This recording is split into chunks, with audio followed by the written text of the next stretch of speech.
මල්සාන් උඹ ගෙදරද? උඹනේ මොකෝ මේ උදේ පාන්දර අපේ ගෙවල් පැත්තේ? උඹව බලන්න බං ආවේ. දවස් දෙක තුනකින් උඹව හම්බුනේත් නෑනේ මට. මටත් මේ ගෙදර ඉඳලා එපා වෙලා හිටියේ බං. අයියා හින්දා එළියටවත් යන්න බෑනේ. ඒක තමයි උඹේ අයියා ගෙදර නැති වෙලාව උඹ හොයාගෙන මම ආවේ. කොහෙද බං උඹේ අයියා ගියේ? හන්දිය පැත්තට යන කතාවක් කිව්ව බං. කොහෙ ගියාද දන්නේ නැහැ. ඒ එකාගෙන් නම් මාර කරදරයක් තියෙන්නේ බං. මගේ අම්මයි තාත්තයි මල් ළඟ හිටියා නම් අයියාගේ පදේට නටන්න ඕනේ නෑනේ බං. මගේ කරුමෙටම මට දෙයක් තේරෙන්නත් කලින් මගේ අම්මයි තාත්තයි නැති වුණානේ. මට ඒ දෙන්න නැති අඩුව ගොඩක් දැනෙනවා බං. මේ මල්සාන් උඹ දෙයක් තේරෙන්නේ නැනේ. උඹේ අම්මයි තාත්තයි නැහැ කියලා. උඹ මොකටද බං අයියා කියන තාලෙට නටන්නේ? වරෙන් පාර පැත්තට ගිහිල්ලා දුමක්වත් දාලා එමු. මන්නම් ඌ කියන දෙයක් අහන්නේ නැහැ. මට ඕකෙන් ඇති වැඩකුත් නැහැ. ඒක නෙමෙයි. මං අතේ දුමක් දාන්න සල්ලි නැහැනේ බං. උඹ ගාව තියනවද? අයියෝ උඹේ අතේ සල්ලි නැද්ද බං? මගේ අතේ සල්ලි තියනවා නම් මම තනියෙන් ගිහිල්ලා දුමක් දානවනේ. උඹ හොයාගෙන එන්නේ නැහනේ. මේ ඒක නෙවෙයි. ගේ තුල්ට ගිහිල්ලා අයියාගේ පෑස් එකේ සල්ලි තියනවාද කියලා බලන්කෝ. සමහර විට ඇති.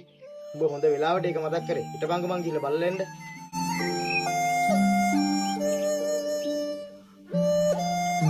මේ 500ක් තියෙනවා. එකට දෙකක්ම බොන්න පුළුවන් බං. මං ඒකනේ කිව්වේ අයියාගේ පෑස් එකේ සල්ලි තියනවා කියලා. දැන්වත් අයියා එන්න කලින් මෙතනින් යමන්ද? යමයි යමන් හිටපන්කෝ දොර වහලා එන්න.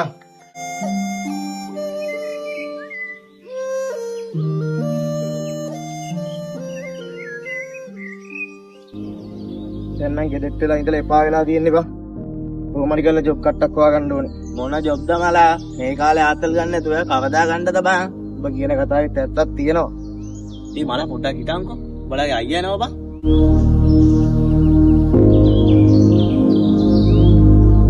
ඔලදින්න කොහෙද මේ යන්නේ? කොහෙවත් නෑ අයියේ නිකන් පාර පැත්තට යන ගම. ඉතල තිබ්බ කෑමක් කෑවද උඹ? පත් එක නම් කන්න බැරි වුණා ඕයි. ඔබ කොහෙද බං ගියේ අයියේ? මම යාළුවෙක් කම්මින්න පාර පැත්තට ගියා බං. මේ දවස් ටික අතේ විදන් කන්න සල්ලිත් නෑ. ඌ හවසට දෙන්නම් කියලා නම් කිව්වා. බලමු හවසට හම්බෙයි. දැන් උදේට කෑවෙත් නෑ කිව්වා නේද? දැන් ඔය යන තැනක් ගිහලා ඉක්මනට වරෙන්කෝ. මම දවල්ට කන්නට මොනවද හදලා තියන්න.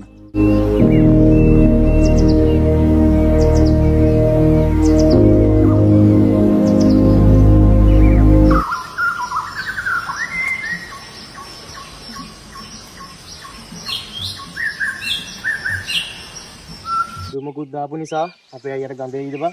ගඳ නම් එන එකක් නෑ. මේ ඒක නෙමෙයි. උඹේ අයියා ඇයි බං එක එකාගෙන් ණයට සල්ලි ඉල්ලන්නේ? ඌ අර හන්දියේ තියෙන జగත් අයියේ පළතුරු කඩේනේ මම වැඩ කරන්නේ. ඒ නිසා උට ලොකු පඩියක් නෑ බං.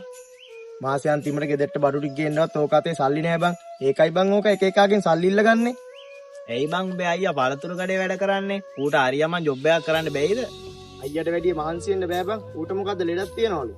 උඹ දෙන්න තනියම සෙට් වෙනවා නිකමට කෝල් එකක් ගහුවේ නෑනේ. උඹ දුමක්වත් දාන්නේ නෑනේ බං. ඉතින් උඹට කතා කරලා අපි මොනවා කරන්නද? ඒකයි උඹට කෝල් එකක්වත් ගත්තේ නැත්තේ.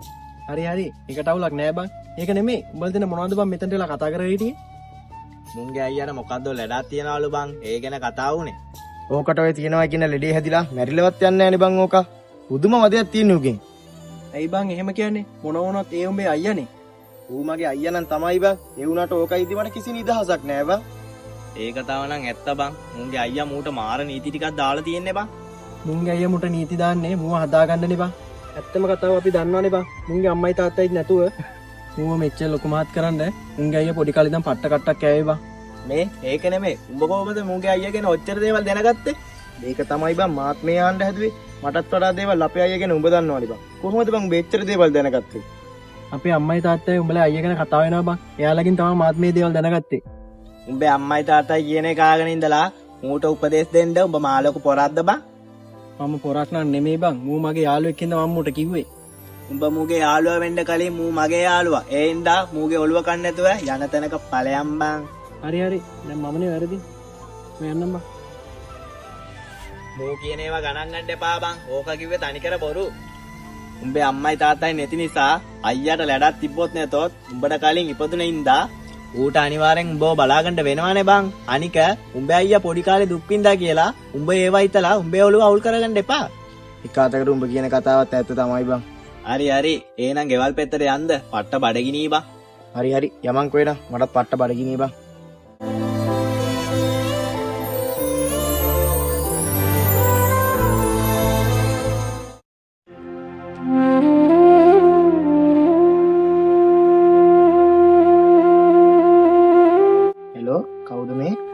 ඔයා ජොබ් එකකට ඇප්ලයි කරලා තිබ්බ නේද? මම ඒ කම්පැනියෙන් කතා කරන්නේ. උස කියන්න. ඔයාට ජොබ් එක ඕකේ වෙලා තියෙනවා. ඔයාට හෙට ඉඳන් එන්න පුළුවන්ද? හරි සර් මම පුළුවන් ඉක්මනට එන්නම්. හරි මල්ලි. මම ලොකේෂන් එක ඔයාගේ WhatsApp එකට දාලා තියන්නම්. හරි සර්. හරි මල්ලි. මම එහෙනම් තියන්නම්. හරි සර් thank you මට කතා කරාට.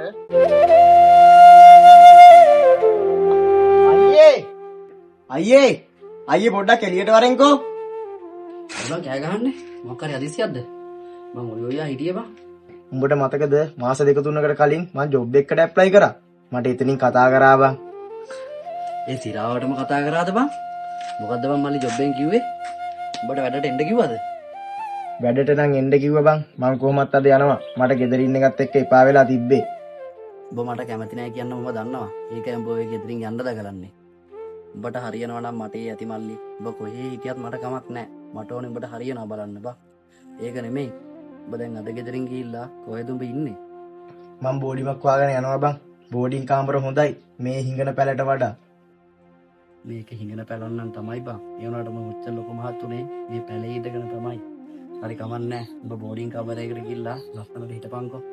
බෝඩින් කාමර වලට ගියා වගේ නෙමෙයි. ඒවැ කණ්ඩු වෙලා දෙන්නේ නැහනේ බං. උඹ කන්නේ කොහොමද?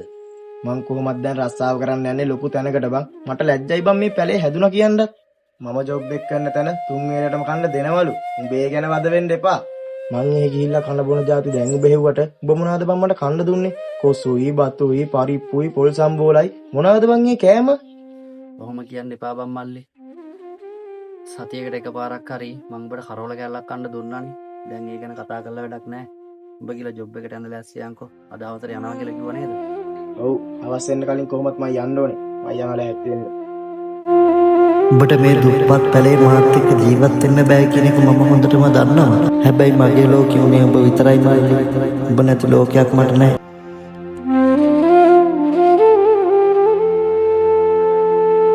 එහෙනම් මම යනවා බං. පරිස්සම් වැටි කරගෙන වරෙන් මල්ලි. හොඳට ජොබ් එක කරපන්. මං ගැන වද වෙන්න එපා. මං ආයේ ගෙදර එන දවසක් නම් කියන්න අමාරුයි. උඹ පරිස්සමෙන් ඉඳන්. උඹ කොහේ හිටියත් කමක් නැහැ මගේ මල්ලි. පරිස්සමෙන් හිටපන්. ලස්සනට වැඩ ටික කරගනි. උඹට මාව දාලා යන එක ලේසි වුණාට මට බෝ තප්පරයකට අතරින්න බැරි වුණා. ඒ නිසාම තමයි අද මම මේ පැල්කොටේ ඇතුලේ තනි වෙන්නේ.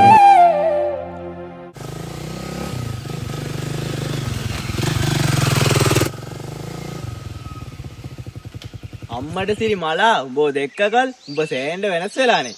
එහෙම තමයි බං. හැමදාම එකම විදියට ඉන්න බෑනේ. ඒක නම් ඇත්ත.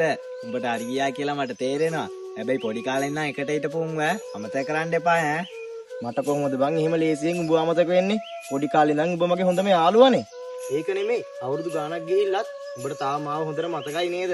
උඹ අවුරුදු 3යිනේ බං ගමේ හිටියේ නැත්තේ. ඒ අවුරුදු 3 උඹ කොහොමද බං මම අමතක කරන්නේ? අනික උඹ ගමෙන් ගියාට පස්සේ මට ගමේ ඉන්නවත් එක්කම එපා වෙලා ගියා බං. උඹ තරම් මට කවුරු සෙට්ුන්නේ නෑ බං.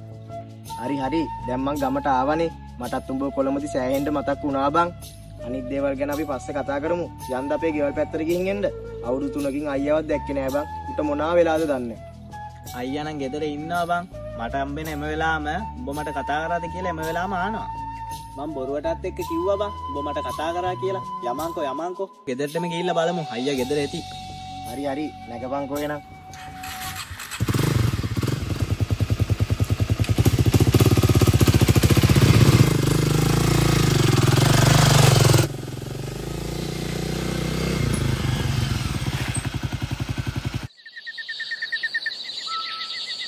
අයියේ උඹේ අයියා ගෙදර නැද්ද කොහෙද බං?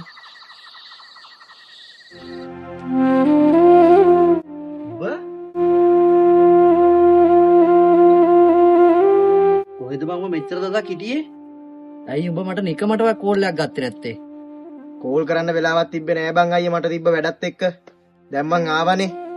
පුළුවන් නම් දැන් කී ඇතුළට ගිහිල්ලා මට බත්තයක් බෙදන් එනවකෝ. මට මාර බඩගිනි. අපි පස්සේ කතා කරමු. ඔව් බං කතා කරන්න නම් ගොඩක් දේවල් තියෙනවා. ඔහොම හිටන් මල්ලි. මං එහෙනම් උඩ බත්තයක් බෙදන් එන්න. දැන් උඹට අයියා බත් එකක් බෙදලා ගෑයිනේ. එහෙනම් උඹ කාලා පරිස්සමෙන් ගෙදරට වෙලා හිටපන්. මාත් ගෙවල් පැත්තට ගිහිල්ලා එන්න. අවශ්‍ය වෙලා සෙට් වෙමු. හරි බං එහෙනම් අවශ්‍ය වෙලා සෙට් වෙලා අඩියක් ගහමු. කාලෙකින්නේ සෙට් උනේ. හරි බං මං එහෙනම් ගිහින් එන්න. මෙච්චර වෙලා මොනවද බං කරන්නේ? ඉබ්බන්ට ඔය බත් එක අරන් වරෙන්කෝ. මට මාර බඩගිනි බං. බත් එක බෙදන් ඉන්න පරක්කුනේ ඔබ කන කෑම නැති හින්දා. මේවා මට කන්න උයාගත්තුවා. ඔබ මේවා කයිත් දන්නේ නැහැ බං. මොන හරි කමන්නේ නැහැ බං. ඔන්න ඔය දියන්කෝ. මොනවාද බං මේ උඹ මේ කන කෑම? මේවා මිනිස්සෙට කන්න පුළුවන්ද? ඔබ නම් ඉස්සර හිටියා වගේමයි බං. මං කිව්වනේ බං උඹව කන එකක් නැහැ කියලා. බනින්න එපා බං. ඔබ කාලෙකින් ගෙදරට ආවේ. මම මිටහන් මං ඔබට ඉක්මනට මොන හරි හදලා දෙන්නම්. මේ මල ජරා කෑම මට කන්න පුළුවන්ද බං? උඹම කාගනින් බං මේ කෑම? ගෙදෙට්ට ආපුවම කණ්ඩ ටිකක් නැහැ. ඒකත් මට කඩෙන් කණ්ඩ වෙලා. ඔබ නම් මාර හිඟන්නේක් බං.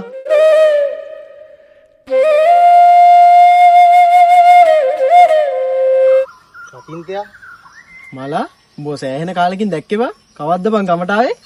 මං දැන් පොඩ්ඩක් වෙලා බං ගමට ඇවිල්ලා. ඒත් මං එන්නේ නැතුව හිටියා නම් මට හොඳයි කියලා හිතුණා බං. ඇයි බං එහෙම කියන්නේ? මොකක්ද උනේ? අරයාගත් එක්ක ගෙදර ඉන්න බෑ බං. ඌනම් මහ කාලකන්ණියෙක්ද කොහෙද? උඹ ඔය අයියා ගැන නේද කියන්නේ? උඹට තාමත් අයියත් එක්ක තියෙන තරහ නැති වුනේ නැද්ද බං? මට ඌත් එක්ක කිසි තරහක් නෑ බං. ඌ මට හරියට කණ්ඩවත් වෙලා දෙන්නේ නෑනේ. මං ඉන්න කාලේ ඌ මට කණ්ඩ දුන්නෙත් නෑනේ. දැන් මං මහන්සි වෙලා ගෙදර ආපු ගමන් මං ඌගෙන් කණ්ඩ පොඩ්ඩක් ඉල්ලුවා. ඌ මට එක මාළුවකුයි බතුයි ගෙනත් දෙනවා බං. එක මාළුවකුයි බතුයි කන්න පුළුවන්ද බං අපිට? උඹ අයියට ඔහම කතා කරන්නේ ඌ උඹ වෙනුවෙන් කරපු දේවල් උඹ දන්නේ නැතෝ බං. ඌ ගෙදර එක මාළුවක් නැති උයන්නේ. ඒක උඹට රහත් නැතුව ඇති. ඒත් උඹ දන්නේ නැති එක දෙයක් තියෙනවා. උගේ එක වකුගඩුවක් ඌ උඹ වෙනුවෙන් දීලා තියෙන්නේ. උඹ ඒක දන්නවද? මොකද්ද බං ඒ උඹ කියපු කතාව? මගේ අයියා මං වෙනුවෙන් වකුගඩුවක් දීලා? උඹට මාව සැකයි නම් ඒ රත්තරන් මනුස්සයට බැන බැනින් නැතුව අයියාගෙම ගිහලා අහගනින්කෝ. මම මෙච්චර දේවල් දන්නේ අපේ අම්මයි තාත්තයි මට කියපු නිසා. එයාලා මට මේ දේවල් කියද්දි උඹලගේ අයියා ගැන මට ලොකු දුකක් ඇති වුණා බං. උඹ ඔය කියපු කතාව ඇත්තක් නම් මම මගේ අයියට සලකලා තියෙන විදිය වැරදි බං. මේ දේවල් උඹ මට කිව්වට උඹට ගොඩක් පිං බං. මං ඉබ්බන්ට ගෙදරට ගිහින් එන්නම්.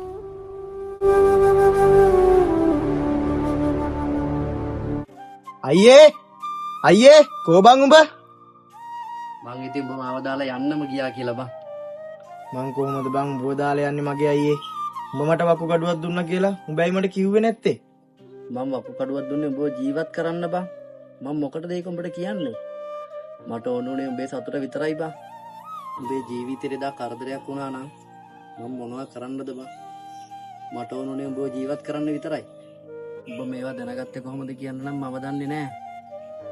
හැබැයි මං කැමති නෑ මල්ලි උඹේ ඇස්සල කඳුළු දකින්න.